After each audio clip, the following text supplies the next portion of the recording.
चार जो ग्रह होंगे हमारे, चार प्लैनेट होंगे, वो होंगे इंटरनल में कौन कौन, मरकरी, वेनस, अर्थ और मार्स।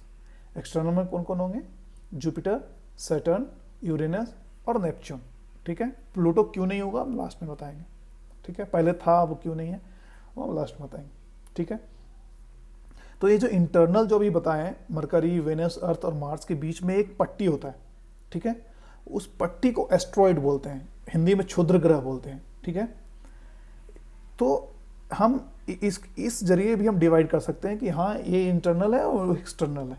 तो इंटरनल ग्रह का सबसे लास्ट जो होगा वो है मार्स। मार्स और बृहस्पति के जो बॉर्डर पे जो एक पट्टी बना हुआ है, वो एक्चुअली वो उसको एस्ट्रॉयड बोलते हैं, जो कि कोई कोई तो हजार हजार किलोमीटर रेडियस का होता है। ठीक है, तो एक तरह से पत्थर होता है जो डिफरेंट डिफरेंट शेप्स का होता है।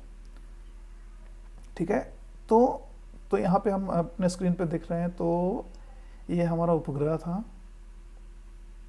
ये हमारा ग्रह था, और ये लास्ट में मार्स, ये है हमारा मार्स। करेक्ट, और ये है बृहस्पति, ये मार्स, जुपिटर, इसके बीच में एस्ट्रॉइड्स का लेयर है। ठीक है,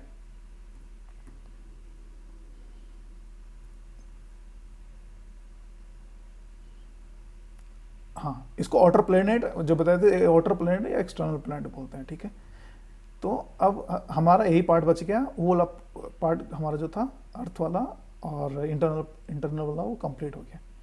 ठीक है, तो हम यहाँ से स्टार्ट करते हैं। तो सबसे पहली बात, हम इस बीच को हम डिवाइड करते हैं, एक पट्टी होती है उसको बोलते हैं एस्ट्रॉयड, हिंदी में क्षुद्र ग्रह बोलते हैं। उसके बाद वाले जो भी ग्रह होंगे वो एक्सटर्नल ग्रह कहलाएंगे, इसको जुपिटोरियन प्लैनेट भी बोलते हैं। ठीक है, चलो स्टार्ट करते हैं। तो हमारा जुपिटर ये था। ऐसे एक्चुअली तुम्हारे सिलेबस के अकॉर्डिंग देखा जाए तो इंटरनल ग्रह के बारे में ज़्यादा इंटरेस्ट मतलब पढ़ना है, तो इधर वाले ग्रह के बारे में उतना नहीं स्टडी करना है। एनीवे, तो हम इस पर हम शॉर्टकट चलते हैं। ठीक है, तो यहाँ पे ध्यान रखना कि सबसे बड़ा जो ग्रह है वो पृथ्वी ग्रह, बृहस्पति ग्रह है। ठीक है, तो ये हमारा हो गया। फिफ्थ ग्रह कौन सा है, तो जुपिटर है, यानी कि पृथ्वी। ठीक है, सिक्स्थ में हम सैटर्न, शनि ग्रह को बोलते हैं। ठीक है, ये शनि ग्रह है। ठीक है, देखो इसमें ये एक्चुअली ये शनि ग्रह के जो आसपास जो देख रहे हो ना, ये रिंग नुमा, ये रिंग एक्चुअली वो जो गैस और छोटे छोटे जो धूलकंस वगैरह होते हैं उसके वजह से बनता है। ठीक है, तो ये हमारा सैटर्न हो गया। ठीक है, सेवंथ है हमारा यूरेनस, ये हमारा यूरेनस ग्रह है। ठीक है, और जो लास्ट में है ये है नेपच्यून। ठीक है, नेपच्यून को हिंदी में वरुण बोलते हैं, यूरेनस को अरुण बोलते हैं। ठीक है, सैटर्न को शनि बोलते हैं और जुपिटर को बृहस्पति बोलते हैं। ठीक है, तो एक्चुअली हम अब ये एस्ट्रॉइड्स के बारे में बात कर रहे हैं, तो एस्ट्रॉइड्स होता क्या है। करेक्ट, तो अभी जैसे हम बताएं कि एस्ट्रॉइड्स का कोई शेप नहीं होता है, मतलब ये डिफरेंट अलग अलग शेप्स का हो सकता है। ठीक है, और ये इसका कोई वो फिक्स नहीं होता है, वो एक्चुअली इसका जो पाथ होता है रिवोल्यूशन और समथिंग, वो फिक्स नहीं होता है। ये होते हैं ग्रह से स्मॉल होते हैं, छोटे साइज के होते हैं। ठीक है, अगर सबसे बड़ा में देखा जाए तो मैक्सिमम ये 1000 किलोमीटर रेडियस का होता है। ठीक है, और ये भी सन के चारों तरफ चक्कर लगाता है, राउंड करता है। ठीक है, और इसका जो पट्टी जो अभी बताए थे मार्स और जुपिटर के बीच में होगा। ठीक है, ओके, तो आई होप कि समझ में आ गया होगा। ये देखो, ये थोड़ा थोड़ा कुछ कुछ पिक्चर लेकर आए थे, ये है वेनस। ठीक है, शुक्र ग्रह, सबसे गर्म ग्रह किसको बताए थे, शुक्र ग्रह को, इसीलिए ये सबसे चमकीला ग्रह होता है। ठीक है, गर्म होने की वजह से ये चमकीला दिखता है, और इसको हम सांझ और भोर का भी तारा बोलते हैं। ठीक है, इवनिंग एंड मॉर्निंग स्टार ही बोलते हैं।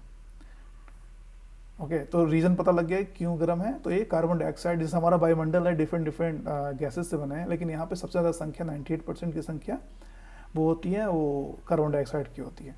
इस वजह से ये ज़्यादा हीट होता है, ज़्यादा टेम्परेचर होता है। ओके,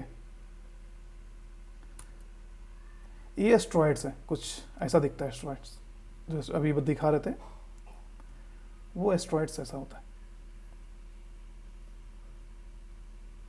ठीक है, इसका कोई शेप नहीं होता है, तो ये बिल्कुल इस तरह से पत्थरनुमा होता है। ठीक है, जैसे तैसे। ठीक है, देख रहे हैं ना ये कितना सारा ये फैला होता है। इस तरह से बहुत बड़ा पट्टी होता है मंगल ग्रह और बृहस्पति ग्रह के बीच में। ठीक है, एक्चुअली एनिमेटेड है, तो मतलब बस तुम्हें बताने के लिए कि कैसा दिखता है, तो कुछ ऐसा दिखता है। इसका कोई शेप नहीं है। जैसे और भी ग्रह का क्या शेप है, सबका गोल है, राउंड है, बट ये राउंड नहीं है, ये बिखरा हुआ है अनऑर्गेनाइज वे में, ये सेटल्ड है। ठीक है, तो इस तरह से पत्थरनुमा है। ठीक है, अब आगे बढ़ते हैं।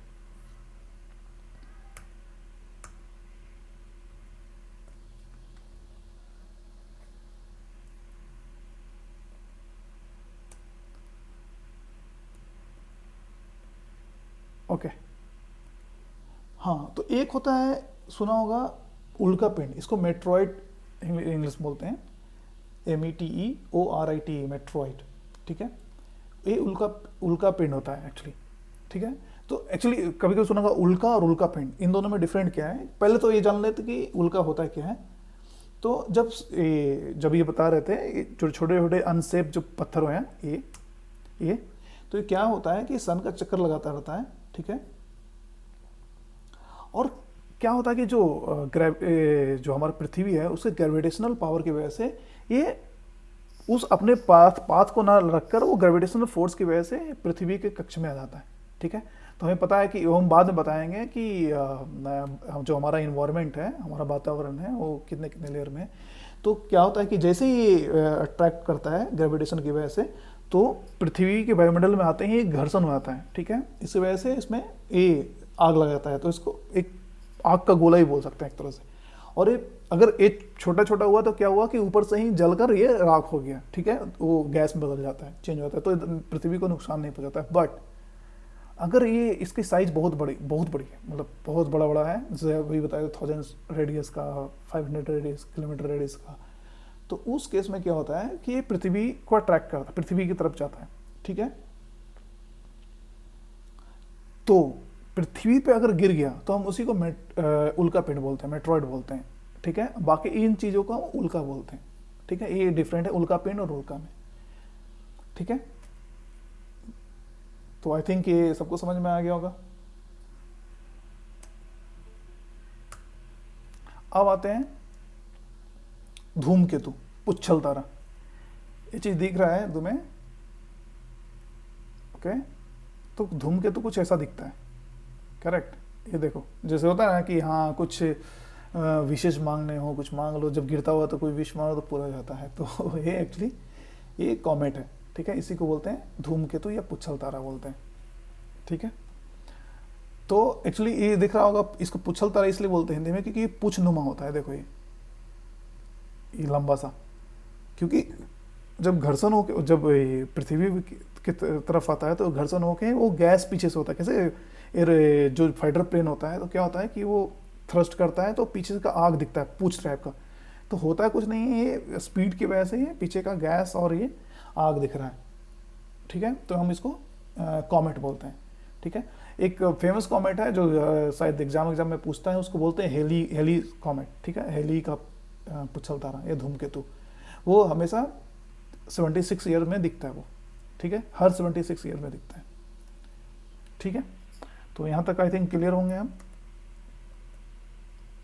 हाँ, अगर पृथ्वी पे अगर बड़ा सा गिर रहा है कुछ धूमकेतु जो भी बता रहे थे, तो देखो इस तरह से क्रेटर बन जाता है धरती पे, एक गड्ढा हो जाता है, दिख रहा है, एक गड्ढा इस तरह से हो जाता है। ठीक है, तो ये किस वजह से हुआ? जब उल्का पिंड नीचे गिरता है, जब उल्का गिरता है तो इस तरह से इतना गड्ढा होता है, यानी बहुत नुकसान कर सकता है। अगर बड़ा हो तो बहुत ज़्यादा नुकसान हो सकता है। हाल में ही अभी जस्ट अभी जब कोरोना वायरस के हम लोग जब संकट झेल रहे थे, तो हमारे आसपास से एक गुजरा था ये। खैर वो पृथ्वी की तरफ ज़्यादा अट्रैक्ट नहीं हुआ, वो क्रॉस कर गया। ठीक है, but it could be dangerous, no. ठीक है, तो ये इस तरह से क्रेटर होता है। ठीक है, जब गिरता है तो इस तरह से गड्ढा हो जाता है, उसको हम क्रेटर बोलते हैं। ओके,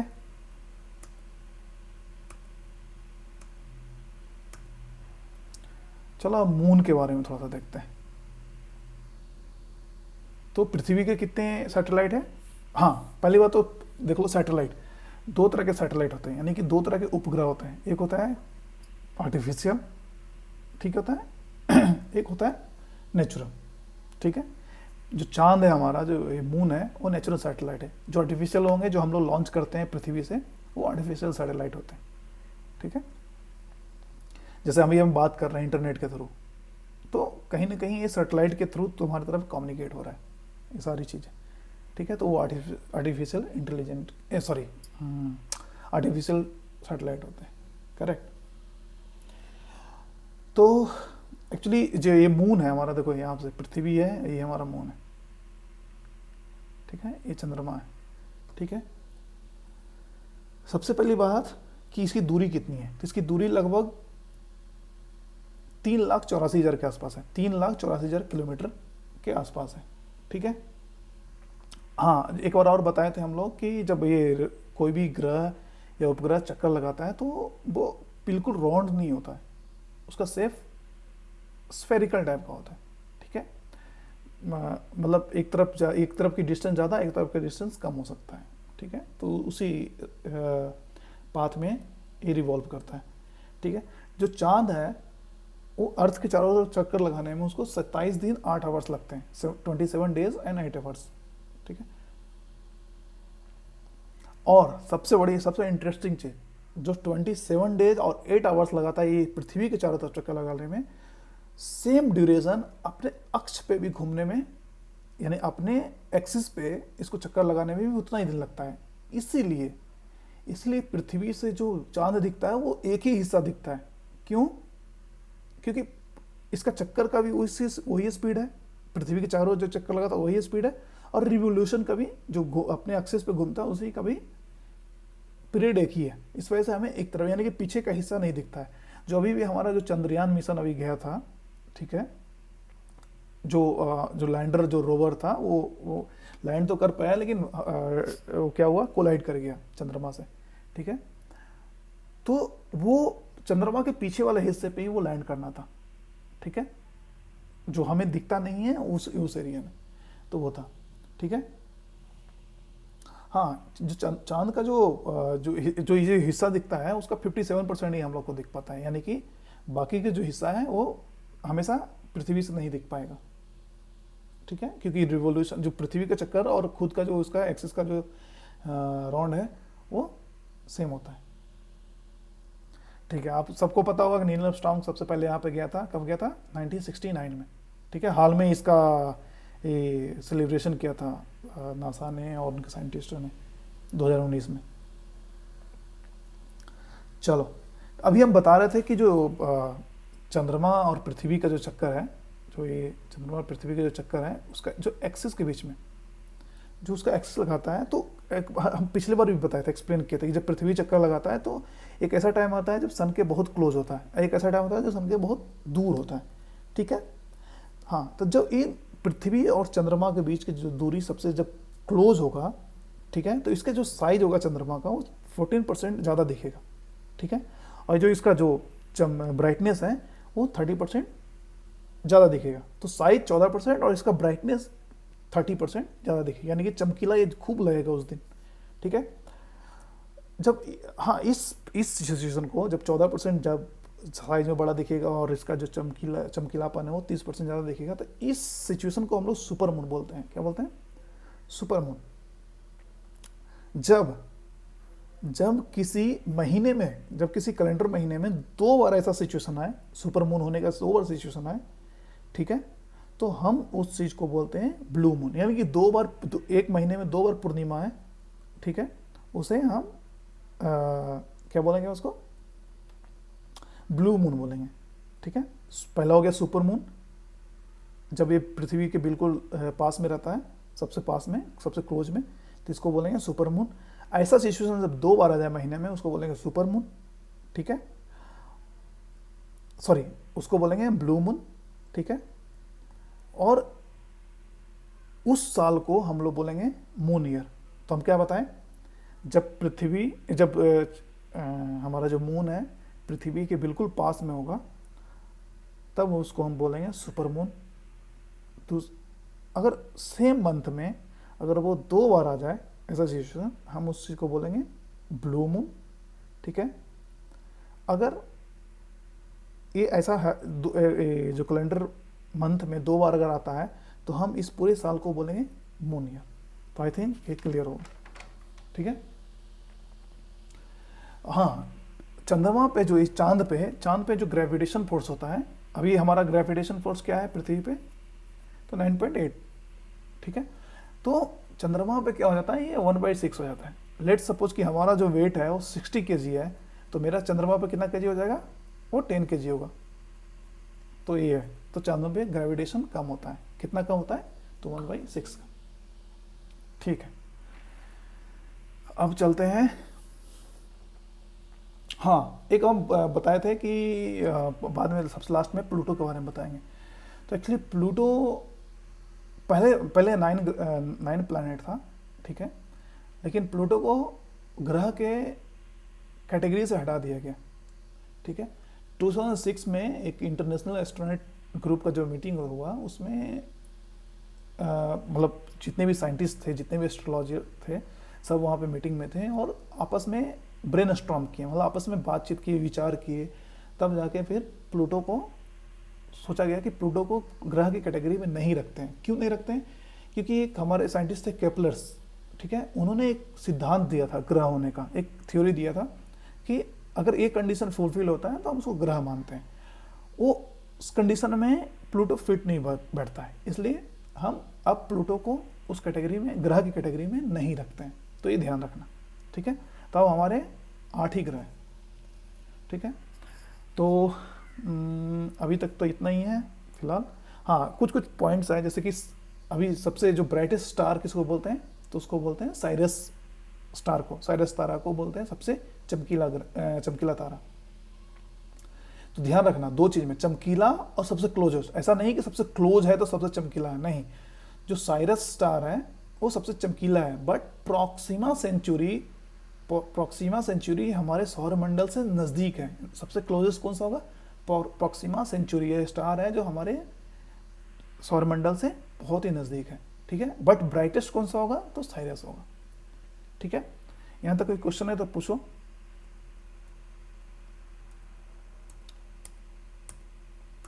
ओके, तो हमारा ये यूनिवर्स और